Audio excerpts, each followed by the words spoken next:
Welcome to episode 140 of the No More Wasted Days podcast. I'm your host, Sarah, and today I'm welcoming Bethany Judy, who is a certified health coach, activist, and founder of The Hype Human, and she helps people embrace health at every size and see themselves as athletes. And she happens to be 7.5 years alcohol-free, and she's one of my sober Tahoe baddies that I talk about so much on this podcast. Yay. So thank you for being here, Bethany. Thank you for having me. We've been yapping away for like 20 minutes before recording. And I told her, I said, I'm going to try to let you do most of the talking, but I'm a yapper. And she was like, oh, me too. Yeah. So You're you going to guys have are to really pare real, this down. Yeah, you guys are going to get a real glimpse into, you'll see our friendship through all this. But also, I think this is a topic that both of us, it's near and dear to our heart. I've talked about my weight gain over the past few years in social media. I haven't talked about it so much on the podcast, but it's something I do want to talk about on the podcast. But before we dive into all of that, I want Bethany to just share your story of quitting drinking. And since essentially we are an alcohol-free podcast is our main focus. Yeah. So 7.5 years ago is when I quit drinking. So my sobriety date is January 22nd. You know, for me, it was definitely hitting a rock bottom, right? I've found that what's really cool about the sober community and the alcohol-free community is listening to everyone's stories and the diversity in everyone's stories. Yeah. So for me, I thought, okay, to become alcohol-free, you have to hit rock bottom, but that's not necessarily the case. Everyone's story is different. And in my case, it was rock bottom. Like I had to really be faced with losing everything and choose sobriety for myself. And so what happened was my drinking had definitely gone out of hand. I was raised in a family of alcoholics. So alcohol was something that I had been around my whole life. And despite seeing how it affected people negatively, alcohol does not discriminate. So I went into my 20s thinking I had a handle on these things. And it turns out that I just don't have an off switch when it comes to drinking. So, you know, I had been married for 3 years at the time when I quit drinking, and I was hiding alcohol. You know, you hear a lot of people like trying to hide their drinking.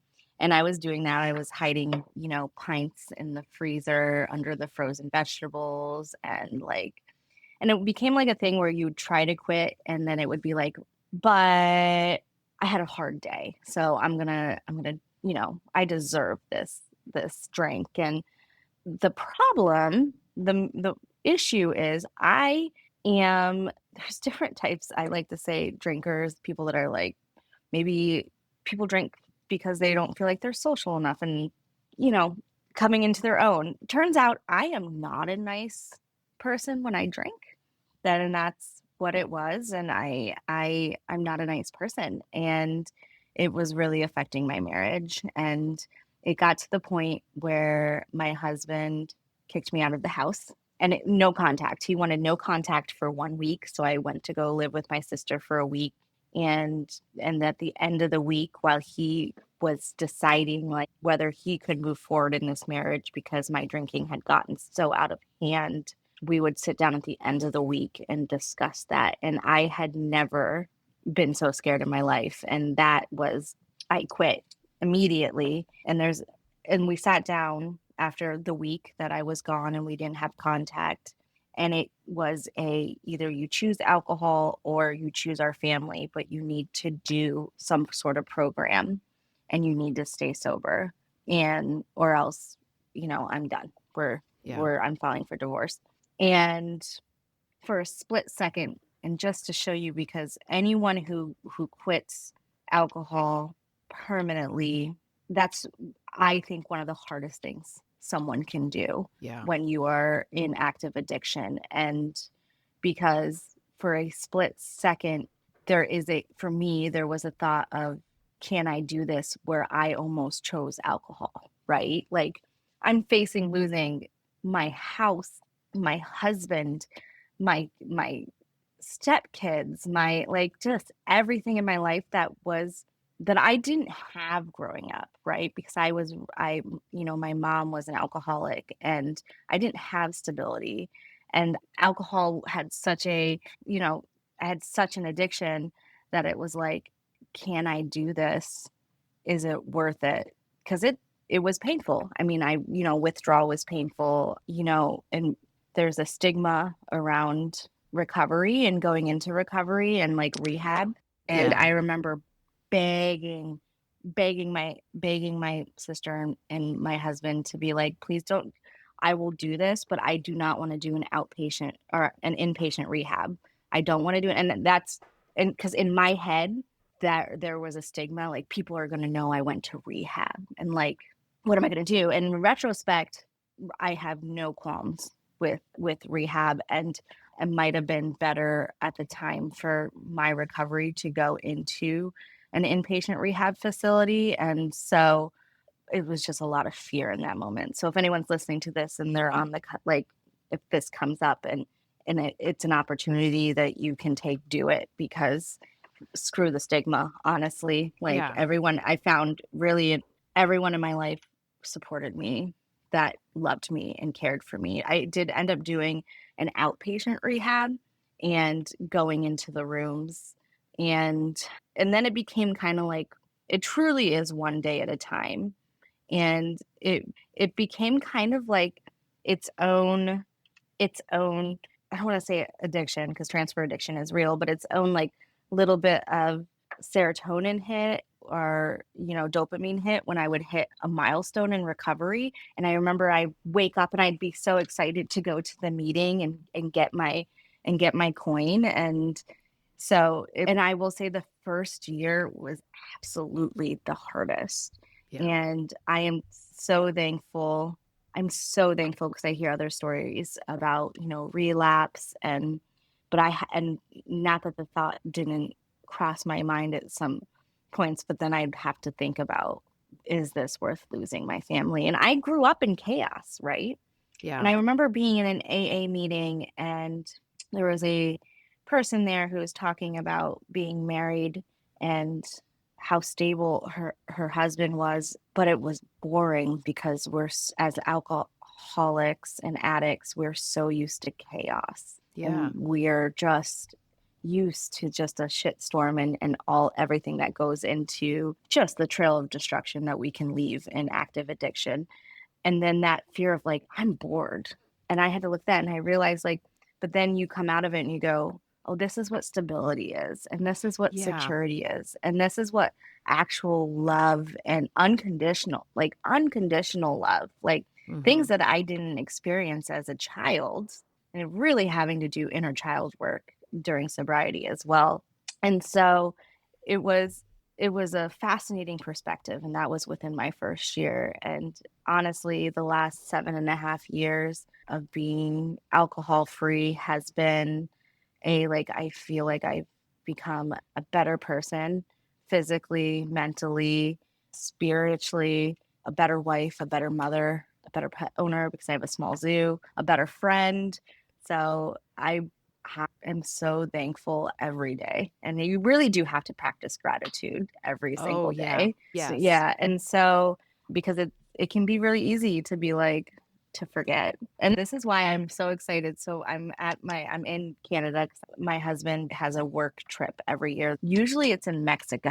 Great. Mexico's beautiful. I will say that, but it's always at an all-inclusive resort. And so it's like so much alcohol. It is solely based, like when you're at an all-inclusive resort, it is like It's alcohol, and it's crazy. hard. It's hard. Yeah. It really is hard. And there's like very little options, and people think you're insane. Like, and I'm not trying to be that person, but when you go to an all-inclusive, there's not too many people that are Yeah. sober It's at a an different all-inclusive. world. Yeah, Yeah, it is exactly. a totally different Because world. sober So, but people right, aren't putting themselves there. no, no, that's not like the last thing. Like like the sober retreats that I've done have been phenomenal because it's being like reconnecting with people that are like-minded in nature and things like that. So now I'm in Canada at a resort in the mountains, and it's not an all-inclusive resort, thankfully. And it's like hiking trails and things like that. So I'm having like just a great time reconnecting I love and that. trying to get off social media. But, that's also hard. That's I a whole know. other addiction. Yeah. I know. Yeah, I've taken a sober break. I've obviously taken a break. Okay. No, I've taken a social From media a break. social media break. Yeah, and I'm still on it. Like I was totally like I'm still going to go on it because I don't doom scroll too much and I can catch myself, but it turns out I really like posting on social media. Like I've missed it. Yeah. I've been kind of like, Yeah. "Ugh," and I've been like just you're taking a break, you're getting other things done. Yeah. I'm like, someone needs to see this tree that I just came across Yeah. on a hike. I need Yeah. to post this on Instagram. And I'm like, wait, no one really wants to see this Well, tree, and it's probably. it's Like, been so funny because I've been like I've done it to intentionally get some other things done in my business that I've been putting off because hmm social media is the fun thing. It's like, "Oh, I yeah, can make my reel today. That's so fun. I can make a carousel. I love doing that." And it's good. It's showing me like, okay, you like it and it's a creative outlet yeah, for you. But sometimes you got to do the boring computer stuff too. yeah. I really need to do some boring computer stuff. In And fact, it's like in the back of my mind this well, whole time. I was going to say, and that leads in perfectly to talking about Hype Human just a Yeah, little bit. But I know you help people with, I want to say weight loss, but that is not your focus. With your it's, with yeah, Hype Human, it is. I'll let you explain it because I'm not going to do a good yeah. job. No, absolutely. So, no, you're doing a great job. So, what I do is Hype Human. It's helping people meet their goals, whatever that goal may be, whether that's weight loss, whether that's feeling like the best version of their self, whether that's cutting time off running or going to the gym or setting habits. So, like, it's, I've had some clients and not one of the main focuses has actually been weight loss. And it's been an open book. Like, what is your number one priority? And when it comes down to it, it's just people want to feel like the best version of themselves. They want to feel like a healthy version.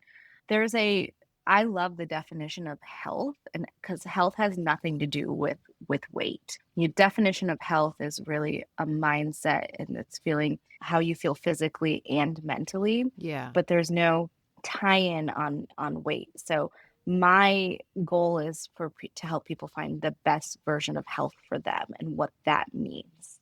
So setting goals, holding you accountable, because I thrive under accountability, and I've had coaches, and I think that's so important to feel like someone's in your corner.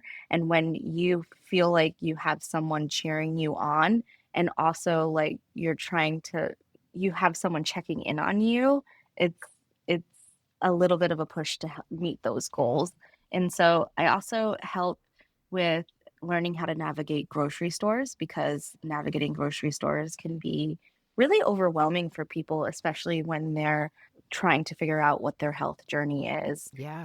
Grocery stores are set up in a very specific way to kind of make us spend more money, right? So we're Yeah. going in Right. and buying certain things, and you'll notice like when you go through like to check out, there's just an array of things right at the checkout, and then you're like, "Ooh, a little treat for me," and that's fine. I don't want people to restrict. So restriction is definitely something that we avoid, and it's also about building positive affirmations and making sure that we're practicing gratitude and, just like I said, becoming the best version of the finding the best version of health for an individual. And so I've had clients that they want to be able to stay on their feet and walk and not get winded. And so we work on that and Yeah. finding more energy, whether that's keeping up with your kids.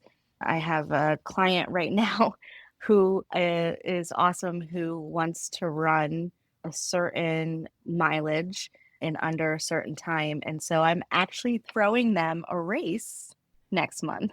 Oh, I love that. And yeah, they're the only one in the race. Yeah. But, like, I'm like, okay, so we have this goal. So we set a goal, we set a race, and I'm having like a t-shirt made, and like I'm treating this like a race, Yeah. right? So like, yeah, so like giving people goals and setting goals, and it's everyone, and finding what derails us. and really being able to change that mindset around the things that Yeah. derail us. Yeah. I love too that the mindset piece is in there because I think even same with quitting drinking, it's the biggest piece. Like Yeah. it's the thing that makes it work. And but it's also Hmm. so abstract. People are like, ew, work on your mindset. And you're like, how the hell do I do that?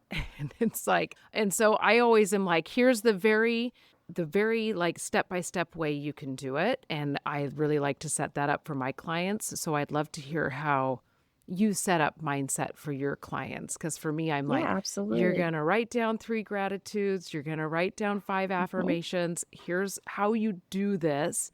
And I know it can feel very monotonous, but that's part of it. Yeah. So what are your things that you do? So some of the things that we do is I really like to establish not only rapport, but everyone's different with how they want to be coached. So what I first like to establish is, do we respond better to tough love, or do we respond better to like a complete cheer squad where I'm just cheering you on and clapping, or do we need a nice little combo of some tough love and some of the other? And then we go through all of our goals, like what are our goals?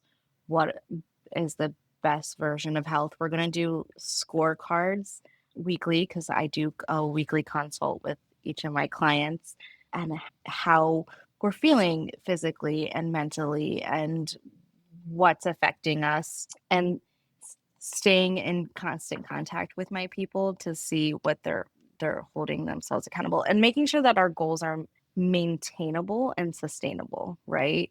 I don't want wild goals. I need my clients to set goals that are we can get done in 4 to 12 weeks, Yeah. because in I little love that. increments. People are going to set goals that are maybe way too big, and then as soon as we get off track a little bit, we get, well, I don't know if I can swear on this podcast, but You can. we get a case of the fuckets. The Oh yeah. fuckets is the biggest reason why we quit things. You know, Oh, whether that's I wanted to stop eating, Cheetos. over, yeah, at night, and then you have a bad day and you're fuck it, and you just completely demolish a bag of Cheetos, and like that's what I really want is I want to avoid the fuckets. Yeah, Um, and getting yourself so you're because at that point where they yeah, don't creep in. So keeping your yeah, mindset in the place where you're not letting yourself. but also reminding people to be gentle with themselves when that does happen, because we Yeah. really beat ourselves up. We're our biggest critics. And the more we things are going to happen, we're going to get off track, and that's fine. And I'm almost going to say that sometimes the fuckets are unavoidable, but the biggest thing that we have to do is we have to let that moment happen and let it pass, and then have the tools to reset and refocus again, Think because about your comeback rate almost. yeah, yeah, exactly. I like that. So a lot of people that I work with will say, am I going to lose weight when I quit drinking? And I always have to Hmm. say, it's not a guarantee No. because, like, when I quit drinking, food tasted so good. Oh my God. Hmm. Like, all my taste buds came back alive. And I also was very much a food restrictor, so I could drink. I would not eat carbs all day long because I was doing the 21-day fix, the little containers. Do you know about those? Hmm. I sure do. God, those little colored coded containers. So you got Yeah. 2 yellows a day in the bracket that I was in. So I got 2 half cups of carbs, but I could save them for alcohol. So I did. Like, almost like if I knew I was going to drink, I would just be like, I'm just not Hmm. going to eat carbs today so I can drink. So when I quit, I was just like, oh my God. I chucked it in the fuck it bucket for sure. And I Yeah. was just like, I can eat whatever the hell I want to. I still lost weight when that happened. I was also Hmm. thin. I didn't have like people always ask, and I'm like, I didn't have a lot of weight to lose. And I was very much in the weight loss mentality because I had been in Hmm. it so long. I Hmm. lost a whole bunch of inflammation. My face Yep. changed. My gut changed for sure, but it's not a guarantee. So Yeah. I would love to hear your thoughts on this too, just because it's a question that people ask me so much. And I have been really thin on my journey. I've been, I guess, mid-size on my journey. Yeah. So your turn. Same. So it's funny because you talked about once you quit drinking, a couple things are absolutely going to happen. You're going to lose the inflammation, Oh, right? yeah. When I was in active addiction, you could see in my face. And it's Hmm. funny because I was the same weight in when I was drinking at some points, are the same weight that I am at some points when I stopped drinking. But there was definitely a difference in my skin because I wasn't drinking. So you're definitely going to lose that inflammation and you're going to feel better because Yeah. who's going. So that's where I come in, like with health coaching. Once again, it's about people want to lose weight, but it's also about how are you feeling. Yeah. So I might have not necessarily lost weight, but I was feeling better. So, and it depends. Everyone's journey is different with quitting, and everyone's like, will I lose weight? I don't know because also it's the transfer addiction is real. So you start hitting up carbs, you start having to sit in your feelings. And so we're such a dopamine driven society. That's like, how are we going to get our dopamine? And whether that's like finding something in the fridge or the snack cabinet to keep our hands busy. And I'm going to say the one thing that I tell people, especially, give yourself grace because, like, quitting alcohol is not easy. So if No. you're quitting alcohol and you're trying to fight those cravings and it involves a bag of Lay's potato chips, then at that point, so be it. We can address like stuff later on down Yeah. the road. The most importantly is just to not pick up a drink. Yeah. So Because Cheetos aren't going to land you in jail. Like, you can eat so many you puke and you yeah, still won't go to prison. you can eat Cheetos and drive. Exactly. You can eat Cheetos and drive. You can eat Cheetos while driving. They and It's at least have allowed. one hand on the wheel, but those are things that are allowed, right? Right, So, exactly. So it is like yeah, when we're talking like the lesser of two evils, like it is, yeah, let's it is the choose the lesser one. of two. And you're gonna learn And so many one, techniques when you quit drinking that then you can transfer yeah, to, in my you case, the can transfer Cheetos. to. Yeah, well, and food addiction is real. Oh, yeah. I'm not trying to, as someone who's been treated for that and to minimize food noise, I'm not disregarding food addiction. But I will tell you, one will kill you faster than the other. And alcohol, there's so many factors that could Yeah. could end it all for you. And so, like, I say get over the alcohol. And if your main focus to quit alcohol is to lose weight, then I think we need to shift our mindset a little bit Yes. because there's so many other benefits, And just the mental and the physical and the yeah. reconnecting and the learning how to sit in your feelings and process your feelings. And there's something really lethargic over time because I did drink after my drinking picked up a lot after I was 28 and I had a mental kind of like a mental breakdown. I wasn't medicated. I wasn't seeing a therapist or a psychologist. Lexapro queen over here. I'm now medicated and in therapy. That's mine too. Yeah.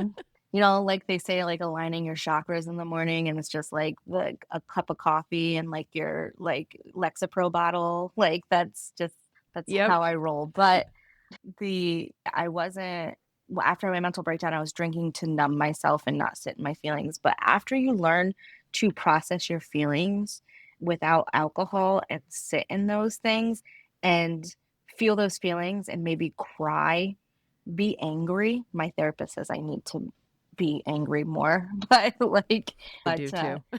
yeah, I'm a really passive person and it's like I'm very non-confrontational, but like when you learn how to process your feelings in a healthy manner, it can be really cathartic to even just sit and cry and be angry and be in those feelings and then, once you start to learn that, maybe you're not relying on food after alcohol or because you're learning how to sit in those feelings. But it's a process. It's for Yeah, sure a process. it's definitely a process.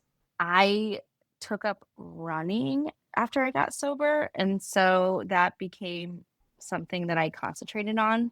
And this isn't by all means, this is just the reality of my sobriety journey and my health journey. And what I was doing was not necessarily healthy because I was going to the gym 2 or 3 times a day when I first got sober Yeah, because I didn't know what to do with myself when I wasn't drinking.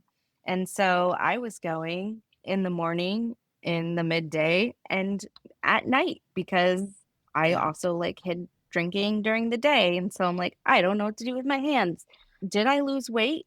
Maybe a little, but that wasn't my main focus at the time. And yeah, you were so my just main getting focus was through. just trying to fight off the cravings that I was having. And over time I learned to level that out. And this Yeah, is why I say, like, yes, I do coaching. Yes, I can help you set realistic and sustainable goals, and I will be your cheer squad. But I cannot replace therapy. So, my goodness, like, therapy has been one of the greatest gifts that I have yeah. given myself for That's what sure. I'm always telling people. I'm not a therapist. Like, I can Yeah, give you no, steps and strategies for quitting drinking. And then when it comes to the it's all emotional about work, the tools. It's about yep, giving people tools. And here's the thing, like why I got into coaching to begin with is honestly, Sarah, I just graduated college. I'm 38. I just graduated college. I love that. It was like a whole 6 year. I actually went to college with the intent. I started as a nutrition science major. And so I was originally going to college to be an RDN, to be a registered dietitian. And because that's how serious I was taking this health journey for myself, I wanted to help people. And then turns out I'm still really bad at math 20 years after high school. What, you didn't get better at it as an adult? No, I did not get better at it. I barely passed it in high school. And so turns out it's harder in college and it's harder after a couple decades. And so I really had to pivot for my mental health. And I really started to get into anti diet culture and realizing there are other ways I can help people in the health and fitness world. And also, I was really getting into activism work and, human rights work. And I started to really study food insecurity in rural America. So that really became my primary focus. So I shifted I love to that. a degree in humanities. So I graduated with a bachelor, a BA in humanities. My degree is in interdisciplinary studies with a focus on health and society, which is like coaching or a lot of nonprofit stuff. And so what it really came down to is wanting to interact with people. So I was like, how do I'm a people person. I love people. I love being a positive force in people's lives. It's like something that I just can't replicate elsewhere. Like drugs and alcohol do not replicate the feeling I get when Yeah. people succeed and they say that they're succeeding because I'm helping cheer them on or like just being a part of people's lives. I can't describe that feeling. And so I was like, how do I do that and make it a career? So I'm trying to build this business because I want to just hear people's stories and be a part of people's lives in a positive way and help people. And that leads so perfectly into I wanted to talk about because on my sobriety journey, I got really Mhm. into weight loss. Like I was already into Yeah. it. And then I got super Mhm. into it when I quit. I was like, I was a Beachbody coach and they had just come out with Morning Meltdown 100. And I was like, I'm going to kick this program's ass. I'm going to finally follow the food portion of it because I never did when I was drinking. And I did awesome. And I did. I got, the before and after that they're all searching for. Mhm. And I say it like that because then all of a sudden I realized how toxic it all was. And it was like I was Yep. seeing how toxic MLMs are. That's a whole different story. How toxic diet culture is, how toxic it is to throw before and afters in Mhm. people's faces when I was already thin. I went from thin to thinner. Yep. And so then I kind of revolted against it and I was like, I'm just going to eat whatever I want. We had moved to our trailer, which was a much smaller kitchen. All of the things I had told people, like that's just an excuse, became my excuse. And I could see how real they were. Like it was harder to keep fresh vegetables in our fridge because it was a trailer fridge or refrigerator and it would Mhm. freeze and thaw and like things would get ruined. And I couldn't keep a big thing of lettuce in my fridge like I had before. So I was learning how to like eat canned vegetables and all these things. And I was just like, so when you talk about it, I can see now, all of a sudden I could see the privilege that I had. And I Mhm. was like, oh my God. I talked about all this, like anybody can do this, da da da da da. And then I was living the opposite side.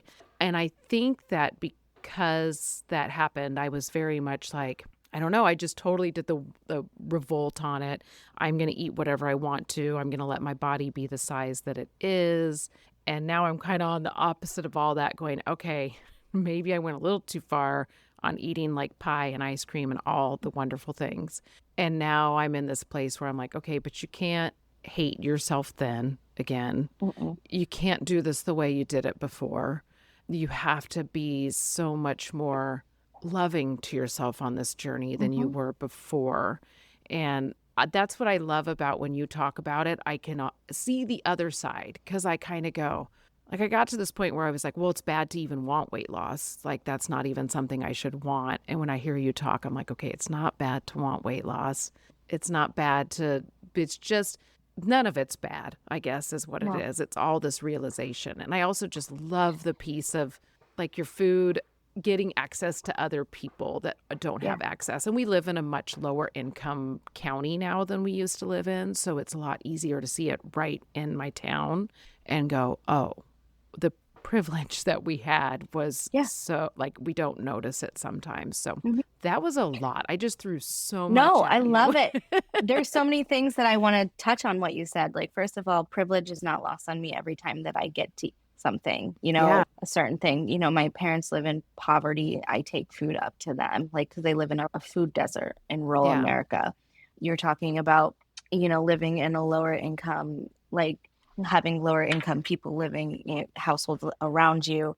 So, there's a grassroots movement called Little Free Pantry, and so, people have like the little free library. We did little free pantry. So I actually had my dad build a pantry that we put outside with plexiglass and we keep it filled with food for anyone to I love come that. and if they need a meal or a little bit of help, we also keep pet food in there. Our pets are our family, and sometimes we struggle to have the means to feed them. So I want everyone in households fed. So we started that. It is okay. I'm going to pivot here. It is okay to want weight loss. That is okay. And in being anti-diet, there was such a gray area where I felt a little like a fraud for desiring weight loss because I was like, and I really immersed myself in the anti-diet culture movement, and I ran a lot of half marathons and this idea that I was a plus size athlete, that I was running in a bigger body and kind of still fighting weight stigma and weight bias. And I could go on weight stigma and weight bias in the healthcare field and the fitness world because this is a whole other thing, but we won't get into that today. But but in the back of my mind, I also wanted weight loss, and I felt like a fraud. Like, I felt like a terrible human being for wanting those things, but being, you know, preaching about health at every size or diet culture being toxic. And then I had to refocus because about a year and a half ago, I started Zepbound. So what? Tirzepatide, so GLP-1s. Yeah. And felt like I had to be fully transparent with people when I started that. And the reason I had started that is going back to like addiction. I was really struggling with food addiction and food Yeah. noise. And it's just was one tool that helped quiet those things in my brain. And there are things that I want to do that maybe like that are a little bit harder on my body. And so I wanted to be able to do those things. And I'm going to not do anything well, I'm going to say not doing anything. I'm going to be completely transparent. I am 2 months out from having VSG. So I had gastric sleeve surgery and I have zero regrets. I've been really transparent about it on both of my platforms because I feel personally for me, I am able to do things that I wasn't able to do, and that's okay. And I had to remember because I stand on a huge platform of not just like anti diet culture, but also bodily autonomy. And Yeah. I see a lot of people who make these decisions for themselves, and a lot of influencers who have been very not nice about people being on GLP-1s or Yeah. pursuing any kind of bariatric surgery. And that breaks my heart because those were safe spaces for me for a really long time to feel okay about living in a bigger body.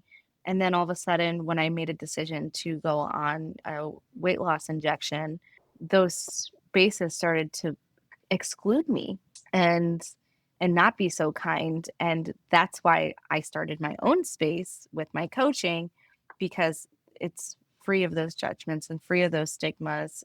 And I'm not going to, it's your body. And you know your body better than anyone. You know your body better than anyone. I tell people like that when they go to the doctor and they're like, Yeah. the doctor said I was fine, because weight stigma in the healthcare field did almost kill me, where I had a hysterectomy in 2023 because I had a mass in my uterus that they kept telling me, just lose weight. Anyways, we go into that. That's a whole other story. But this all to say, you know your body better than anyone else. And this is what I tell my clients. You know your body better than anyone. And so if whatever you choose with your autonomy, it's all you. That's all you. And I'm not going to judge you, nor should anyone else judge you. So whether that's a GLP-1, whether that's bariatric surgery, whether that's joining a program, and yes, MLMs are a whole other breed. But Ugh. if you go to a gym, if you're going to a Like, don't gym get me started. and that's what it takes, and that's what you enjoy doing, I'm not going to judge you. If you're on GLP-1s, I'm not going to judge you. And so I had to kind of sit back from diet culture because there's such a gray area when I made these decisions for myself. And I would also like to say, this is going to transition into you talking about like your weight journey, feeling comfortable in our own bodies. And you had recently, about a year ago, posted about trying to find your own style. Mhm. And so this is what I'm also going to tell people.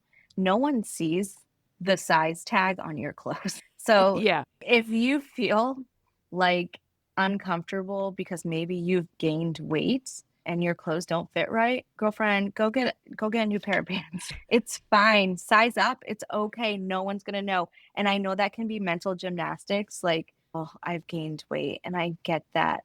But Yeah. you know what? You have one body, and it's uncomfortable if you're wearing clothes that don't fit right. So go buy some clothes that maybe fit right. And that will help you feel a little bit more confident, a little bit better about yourself in that journey. I think what really kind of makes me crazy is people are like hang on to things. They're like, I'm not going to buy new clothes. I'm going to fit into these pair of pants that Yeah. I don't Oh fit my into gosh. anymore.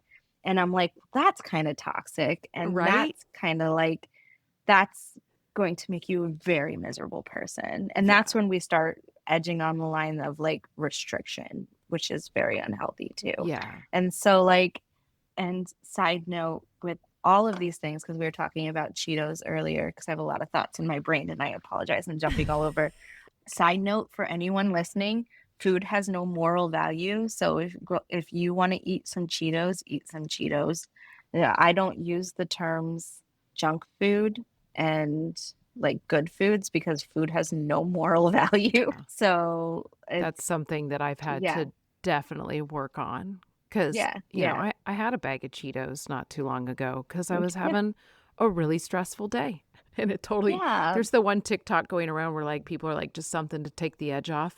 And I was yeah. totally like, took out a Cheeto. It was like a cigarette. I was Yeah. like, Well, yes. I And mean, talking about like quitting things and losing weight, going back to like, I was a smoker for years, oh, like yeah, cigarettes in my me 20s. too. Ooh, I loved it.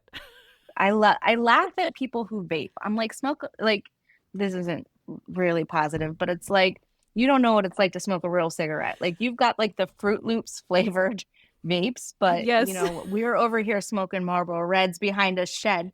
And like that was when I quit smoking, that's when my first round of like weight gain had really started Yeah. because nicotine is a suppressant. Well, and it's where you kind of get almost afraid of the if I quit this, I'll gain weight. Because I remember that too. If I quit smoking, I'll gain weight. If I quit drinking, I'll gain weight. Even though I thought, oh, I'll lose weight. If I quit smoking weed, I thought I would lose weight, and it actually went to more weight gain because it was kind of that slow transfer Yeah. onto the like I just have that addictive personality, and it's been a lot of inner work really to go. Mhm. It's more than the food. It's more than the weed. It's more than the alcohol type thing. It's complicated. People's Yeah. relationships with food is complicated. People's relationships with their body is complicated. And so, part of my job is to ease people's mind and let them know like it is complicated. It's okay. Your feelings are valid. How do we navigate that and understand like you're talking about the ebbs and flows? We're gonna ebb and flow. And that's why my main focus will always be finding everyone's version, their individual version of health, because in the end, everyone's version of health is different. And it's it's okay to gain weight. I always say this, okay? Our gravestone is not going to mention whether or not we ate cake at a birthday party. It's not. Like people who avoid things because they are afraid of gaining weight. Like, and I'm not kind of demonize people's journey. I'm just saying, like, if you really like, food is such a bringing together of people and such a big part of everyone's different cultures. And so, how do we find that balance? How do we find like the idea that it's okay to eat cake? And, we're talking about alcohol will probably kill you quicker than food. Like Yeah. that's that. Yeah, whether you ate cake or a bag of Cheetos is not going to be on your gravestone. Yeah, they're not Love going to that. mention that, and they're not going to mention that in your obituary. I mean, honestly, I hope So I get a mention of the how my love of Cheetos, but her love of Cheetos was strong. No, but it all leads in perfectly because people were probably listening, going, "Well, yeah, how do I do this?" And Bethany actually has a program. When this airs, the program will be starting the mhm. next day, but people can hop in, right? Yes, they can sign up for the program. What does this look like? Because it's going to be a 30-day program. Yeah, it launches October 1st. It's called the 30-day Hype Human Reset. And currently it's $100. Maybe quite possibly this special could keep running. Hint, hint for the program. So you get with the program one-on-one coaching, which is already a $250 value. So usually I charge for the one-on-one coaching aspect is $250 a month. So for $100, you're getting a weekly one-on-one coaching consult. You're getting a digital workbook that I put together that's really fun, that's going to help get us through that program for the 30 days. You're getting community. So I'd love to set people up. I have a Slack community where everyone can kind of hype each other up, get to know each other, have whether you have recipe recommendations or book talk or just want to chat. Like making friends as an adult is really hard. So that's why I also started like a program and community like this so that maybe we can make some friends along the line.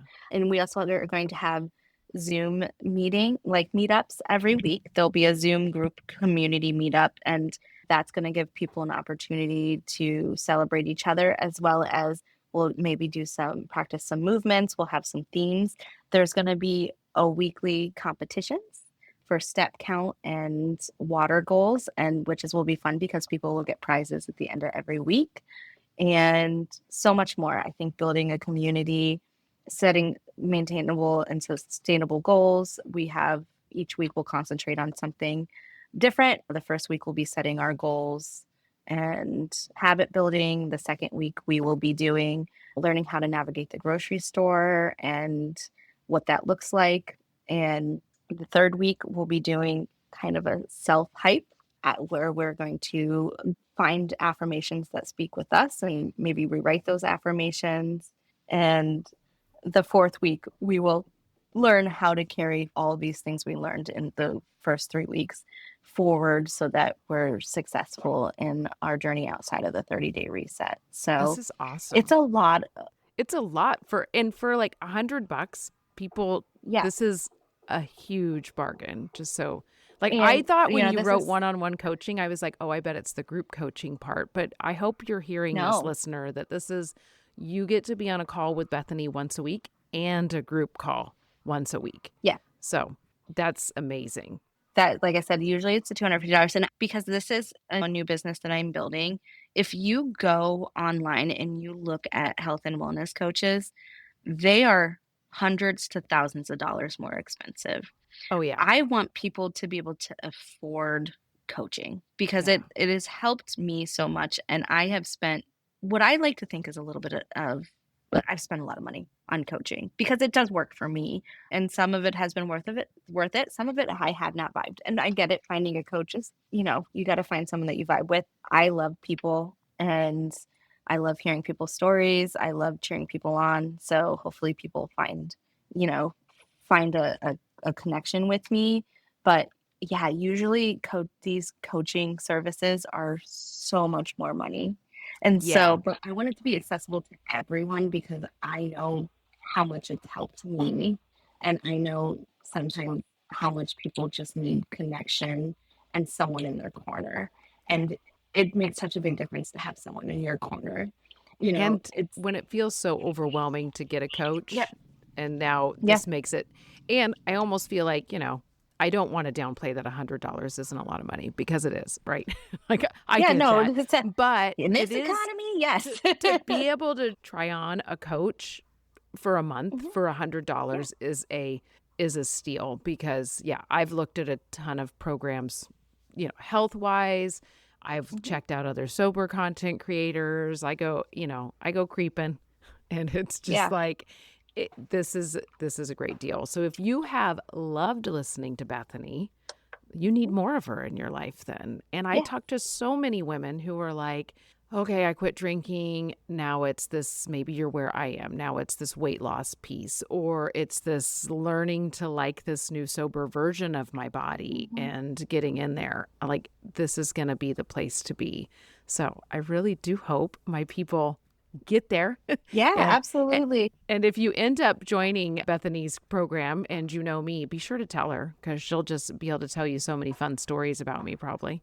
I love Sarah. Sarah's amazing. What Sarah doesn't know, actually, you didn't mention, is I have like a 5-year plan to move onto Sarah's property. Yeah. Her husband, her husband might not be a fan of this idea. Or your But husband.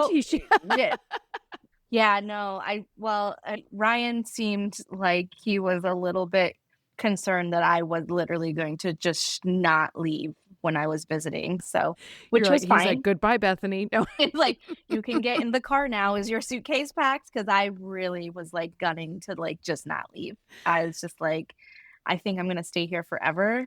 But no, Sarah is amazing. She really, if you have followed her Instagram, you know that we did a sober retreat not too long ago, our sober reunion from our original retreat group Yeah. and she was just a phenomenal host, and we had such a great time. And Oh, it was a highlight of the summer. yeah, well, you're lucky I didn't steal your bunny. I mean, he wouldn't let me get close He enough wouldn't, to he him, so doesn't, it was yeah. fine. He gets close and he runs away. I think it's just funny that he showed up on your property and just never left, which is why that's why we connected. Bun Bun and I connected because I too was gonna just show up on your property and never leave. You and Bun Buns. Yeah, I'm also your friend. There's an owl. Like, who knows? Like, you're just like this Snow White of Washington State. I try to be. I really do. They know. If they They can all handle me know. at my most, that's how I need the animals to be. Yeah. Well, I have really bad cute aggression. So, like, all my animals are like, oh, crazy lady. I Oh, I better close out the episode. okay. But I just thank you so much, Bethany, for being on. Thank you for having me.